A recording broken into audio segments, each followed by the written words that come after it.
Hello and welcome back to a new session. Here we will discuss all the answers from exercise of our textbook. I had prepared all the answers for you people, and we should go through our note. First, question number 1 is fill in the blanks. The same kind of plants grown and cultivated on a large scale at a place is called crop. B. The first step before growing crops is preparation of the soil. C.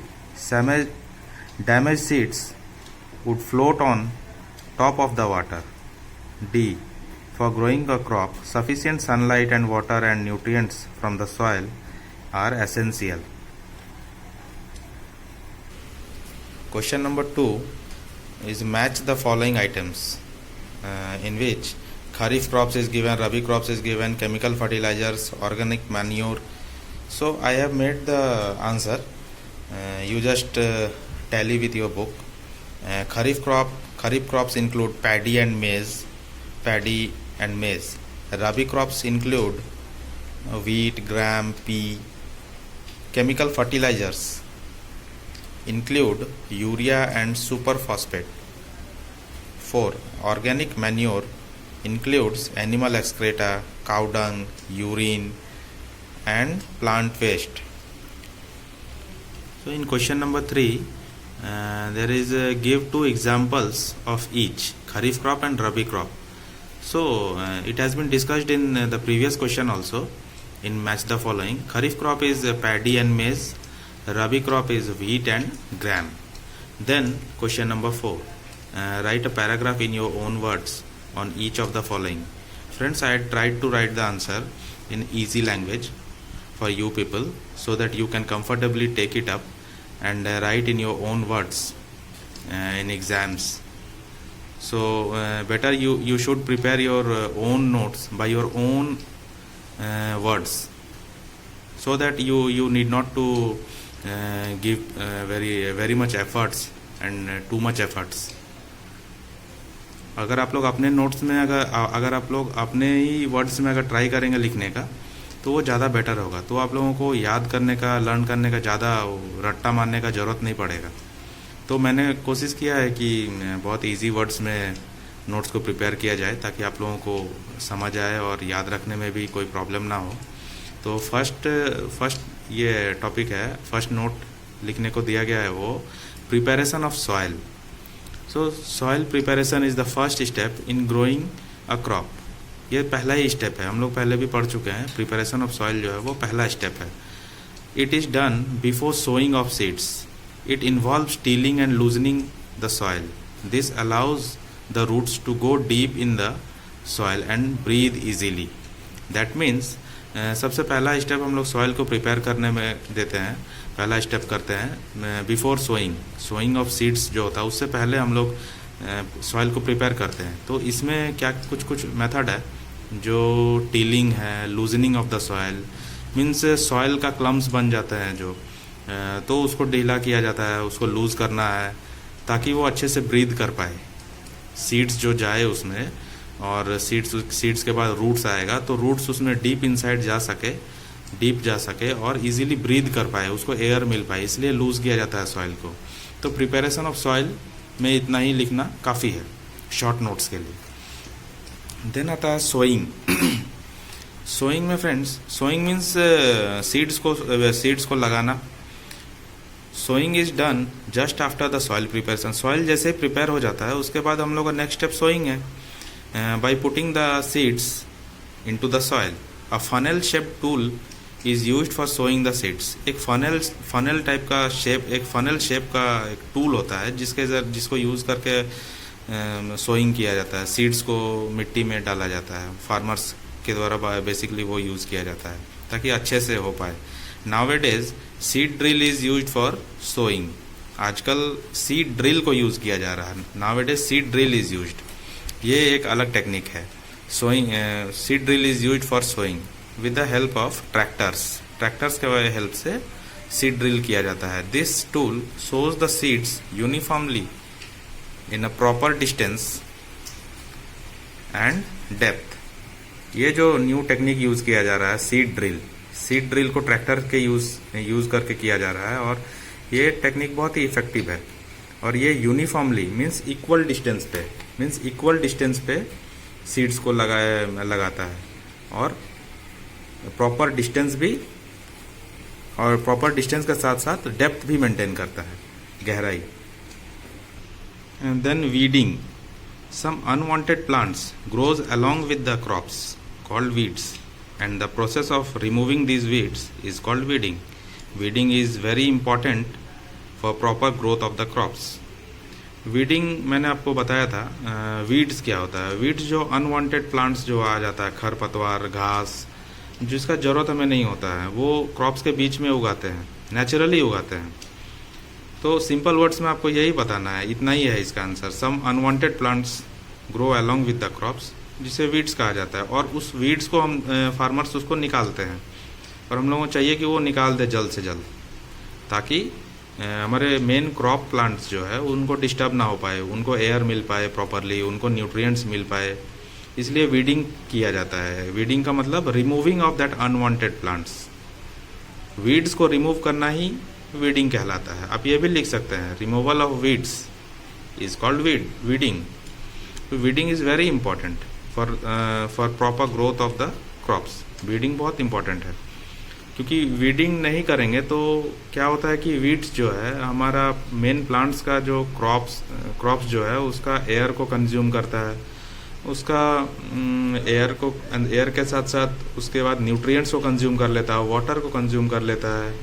हम लोग अगर कोई fertiliser या manure use करते हैं तो उसको भी कंज्यूम करता है। मीन्स वीड जो अननेसेसरी प्लांट है उसको रिमूव करना बहुत ज़रूरी है, नहीं तो वो सारे न्यूट्रिएंट्स को, हमारे क्रॉप्स के न्यूट्रिएंट्स को यूज़ करता है, और हमारा क्रॉप सफ़र होता है, अच्छा फसल नहीं हो पाता है फाइनली।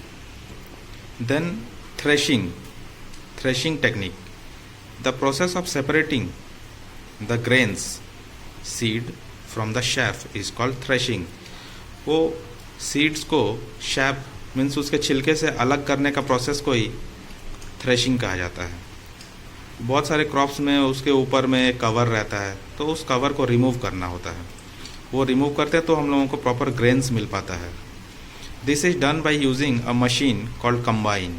एक मशीन यूज़ करके किया जाता है जिसको कंबाइन कहते हैं, विच कैन हार्वेस्ट ऑल्सो। ये कंबाइन मशीन जो है साथ साथ हार्वेस्ट भी करता है और थ्रेशिंग भी करता है, दोनों काम एक ही मशीन से हो जाता है।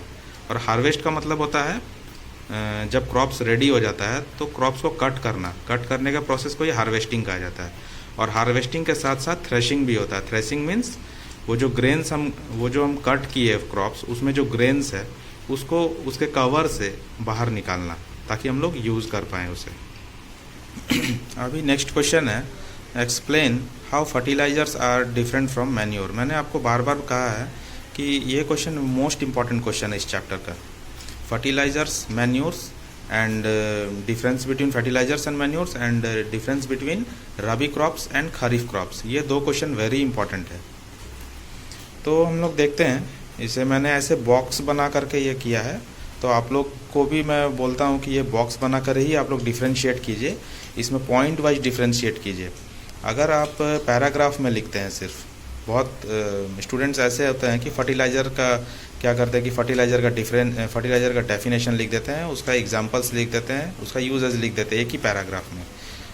और मैन्योर्स का भी वैसे ही करते हैं, डेफिनेशन लिख देते हैं, एग्जांपल्स लिख देते हैं और उनका यूजेस लिख देते हैं ETC, एक ही पैराग्राफ में, 2 पैराग्राफ में एंड कर देते हैं। तो वो क्या होता है कि प्रॉपर हम लोग वो डिफ्रेंशिएट नहीं हो पाता है। पॉइंट टू पॉइंट जब डिफ्रेंशिएट होता है तो वो स्कोरिंग के लिए भी अच्छा होता है, और टीचर्स को स्कोर कट करने का वहाँ पे स्पेस नहीं मिलता है। टीचर्स को वो अच्छा दिखता भी है, प्रेजेंटेशन अच्छा होता है, और एवरी पॉइंट कवर होता है इससे। तो ऐसे ही हमें डिफ्रेंशिएट करना है। कभी भी कोई क्वेश्चन आए तो उसको ऐसे डिफ्रेंशिएट करना है, बीच से लाइन खींच करके दोनों साइड उसको लिखना है। पहले फर्टिलाइजर्स के साइड में देखते हैं। नंबर 1 में है, fertiliser is an inorganic substance. ये एक इनऑर्गेनिक अननेचुरल सब्सटेंस है। और मैन्योर क्या है? Manure is an organic substance, means natural substance है।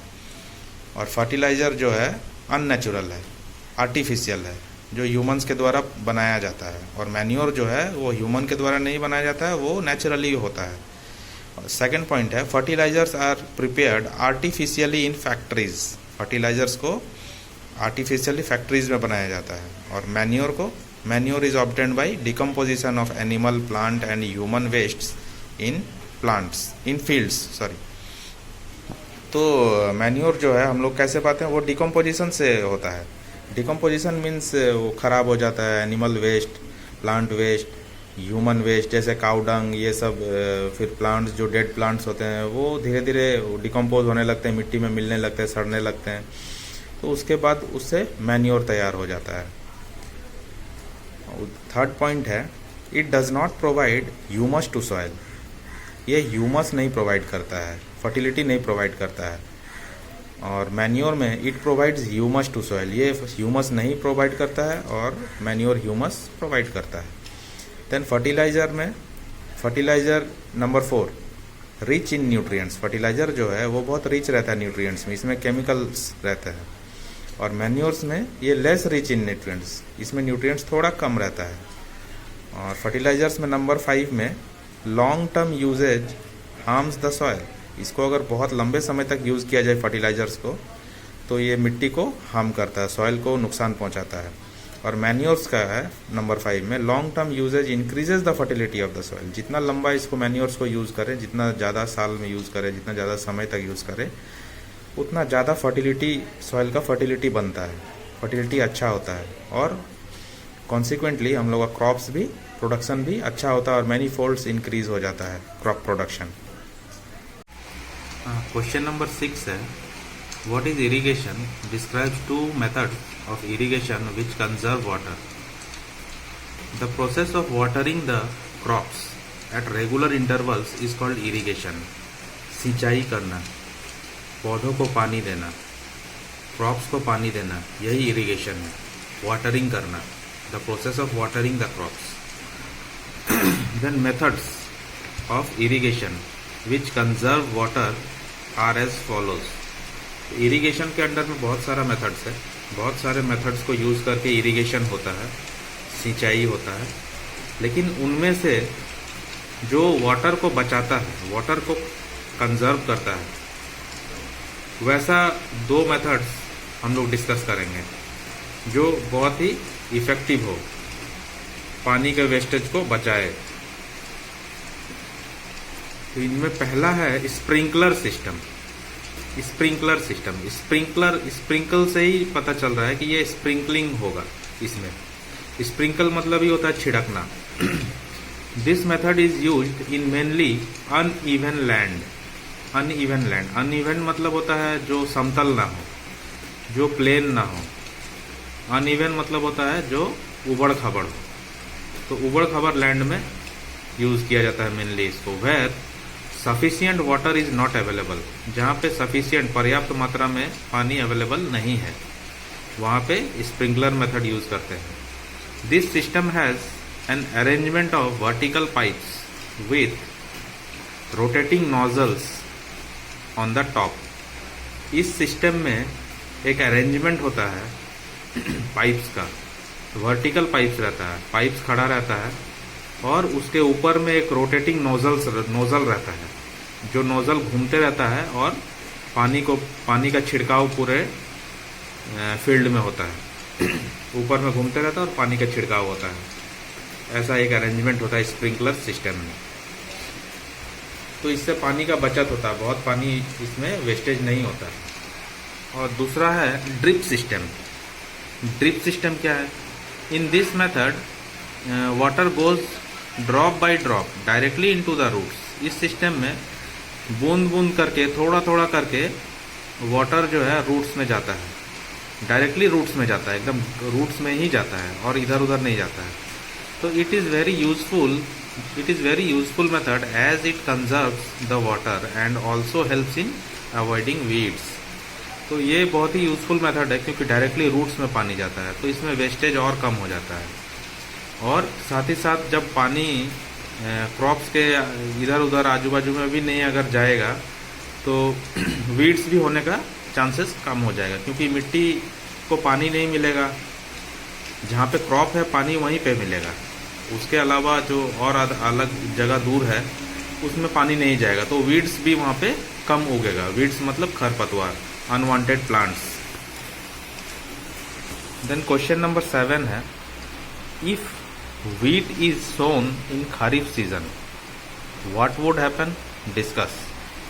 तो वीट जो होता है जनरली वीट ठंड के टाइम पे होता है, मीन्स रबी के टाइम पे, रबी सीजन में होता है। और खरीफ सीजन में तो नवंबर, ये खरीफ सीजन आपका जून जुलाई और मानसून के टाइम पे चलता है। तो क्या होता है, क्या होगा अगर वीट को अगर खरीफ में डाल दें तो wheat crop is grown in November या दिसंबर। जनरली वीट नवंबर दिसंबर में ही होता है ठंड के टाइम पे, जो रबी सीजन होता है। It is grown in winter season and requires less water. और विंटर सीजन में आपको पता ही है कि उस टाइम में बारिश होता नहीं है, और उस टाइम में जो प्लांट होता है वो जनरली उसको पानी कम चाहिए होता है। If wheat is grown, if wheat is sown in kharif season, अगर उसको खरीफ सीजन गर्मी के दिनों में उसको बोया जाए, its production will be decreased, इसका प्रोडक्शन जो है वो कम हो जाएगा considerably, because of unfavourable temperature and condition. जो कंडीशन है उस टाइम में वो फेवरेबल नहीं है वीट को, क्योंकि गर्मी के टाइम पे, मानसून के टाइम पे बारिश भी बहुत ज़्यादा होता है, तो इसको ज़्यादा पानी चाहिए नहीं होता है, तो ऑटोमेटिकली क्या होता है कि प्रोडक्शन ख़राब होता है।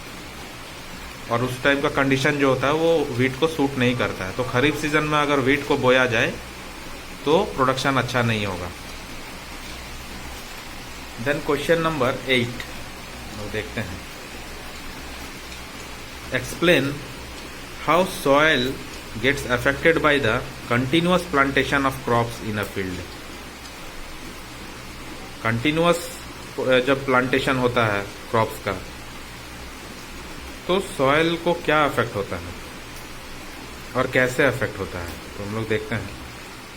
Continuous plantation of crops results in depletion of certain nutrients like nitrogen, phosphorus, potassium etc. As the crops take up the nutrients from the soil. क्या होता है जब हम लोग कंटिन्यूअस क्रॉप्स प्रोडक्शन करते हैं, क्रॉप्स लगाते हैं, प्लांटेशन करते हैं, तो न्यूट्रिएंट्स जो है सॉइल में वो डिप्लीट होने लगता है। डिप्लीशन मीन्स कम होना, डिप्लीट होता है, क्योंकि बार बार प्लांटेशन हो रहा है उस पर, बार बार क्रॉप्स न्यूट्रिएंट्स को यूज कर रहा है सॉइल का, तो सॉइल का न्यूट्रिएंट्स अल्टीमेटली डिप्लीट होते जा रहा है, कम होते जा रहा है। कुछ न्यूट्रिएंट्स जो होता है वो नाइट्रोजन होता है, फॉस्फोरस होता है, पोटेशियम होता है, ये सब इंपॉर्टेंट न्यूट्रिएंट्स है जो प्लांट्स को रिक्वायर्ड होता है। Then the soil then becomes infertile, और सॉइल जो है वो इनफर्टाइल हो जाता है, उर्वरक नहीं रहता है, and does not get enough time to replenish the nutrients, और उसको ज़्यादा टाइम नहीं मिलता है न्यूट्रिएंट्स को फिर से रिप्लेनिश करने, फुलफिल करना। तो इसलिए लगातार जब हम लोग क्रॉप प्रोडक्शन करते हैं एक जगह पे, तो न्यूट्रिएंट का कमी से प्रोडक्शन खराब होता है, सॉइल इनफर्टाइल होता है। देन क्वेश्चन नंबर 9 हम लोग देखेंगे, व्हाट आर वीड्स। अभी हम लोगों ने डिस्कस किया ही था वीड्स क्या होता है, how can we control them, और हम लोग उसको कंट्रोल कैसे करें। तो वीड्स मैंने बताया कि जो अनवांटेड प्लांट्स है, इजी लैंग्वेज में लिखिए अनवांटेड प्लांट। आपको याद रहता है तो आप अनडिजायरेबल भी यूज़ कर सकते हो, वो भी अच्छा वर्ड है, लेकिन अनवांटेड वर्ड यूज़ करने से क्या है कि ज़्यादा याद रखने का जरूरत नहीं पड़ेगा और इजीली याद रह जाएगा, इसलिए मैंने अनवांटेड यूज़ किया है। The unwanted plants which grows naturally, the unwanted plants which grows naturally along with the crops are called weeds. We can control weeds by following ways. कैसे हम लोग कंट्रोल कर सकते हैं, एक टीलिंग मेथड से कंट्रोल कर सकते हैं और एक वीडीसाइड से कंट्रोल कर सकते हैं।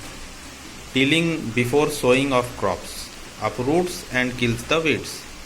टीलिंग करने से क्या होता है, क्रॉप्स को सोइंग करने से पहले टीलिंग करते हैं, तो टीलिंग करने से क्या होता है कि वो वीड्स जो है वो जड़ से उखड़ जाता है, अपरूट हो जाता है, जिससे कि वीड्स मर जाते हैं। Then weeds can be controlled by using certain chemicals, कुछ केमिकल्स डाल करके भी वीड्स को ख़त्म किया जा सकता है, जिसको बोलते हैं वीडीसाइड्स। वीडीसाइड्स के ज़रिए हम लोग वीड्स को कंट्रोल कर सकते हैं। क्वेश्चन नंबर 10 में अरेंजमेंट है। Arrange the following boxes in the proper order to make a flow chart of sugarcane crop production. एक शुगरकेन क्रॉप का स्टेप्स दिया हुआ है, वो सबको अरेंज करना है। तो मैंने अरेंज करके आपको दिखाया है बॉक्स में। सबसे पहले होता है, first step is preparation of soil, then ploughing the field, then sowing, then manure add करना, देन इरिगेशन, सिंचाई करना, देन क्रॉप जब कंप्लीट हो जाए तब हार्वेस्टिंग, और देन लास्ट में sending crop to the sugar factory for preparation of sugar in case of sugar cane crop. That's it. यहाँ पे सारे क्वेश्चंस का आंसर पूरा हो रहा है, और मैंने हाथ से ही खुद से ही हैंड रिटन नोट्स बनाया था।